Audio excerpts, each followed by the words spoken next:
সালামু আলাইকুম viewers. William শেক্সপিয়রের একটি উল্লেখযোগ্য বাণী রয়েছে, সেটা হচ্ছে, তুমি যা দেখাও তার থেকে তোমার বেশি থাকা উচিত, আর তুমি যা জানো তার থেকে তোমার কম বলা উচিত। অর্থাৎ হচ্ছে যে আমরা যেটা দেখাই, যে ভাব বা যেই ভঙ্গি আমরা প্রকাশ করি অন্য মানুষের সামনে, তার থেকে আমার বহুগুণে থাকা উচিত। তার মানেটা হচ্ছে যে আপনার কাছে যতই অঢেল সম্পদ থাকুক না কেন, আপনি নর্মাল জীবনযাপন করেন, সেটাই আপনার লাইফস্টাইল হিসেবে গণ্য হবে। এবং সেটা যদি করতে পারেন, তাহলে আপনি মানবিক এবং মূল্যবোধ সম্পন্ন একজন মানুষ হিসেবে নিজেকে গড়ে তুলতে পারবেন।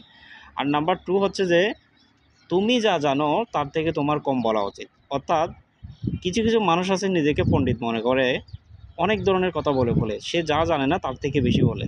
এটা কখনো উচিত না। এটা হচ্ছে বাচাল প্রকৃতির মানুষ। তার থেকে উচিত হচ্ছে যে আমি যা জানি তার থেকে আমি কম বলা। অর্থাৎ কেউ কোনো কথা বললে সেটা আমি শুনবো, শোনার পরে আমি যুক্তিযুক্ত উত্তর দেব। আশা করি আপনারা বুঝতে পেরেছেন। ধন্যবাদ সবাইকে। সালামু আলাইকুম।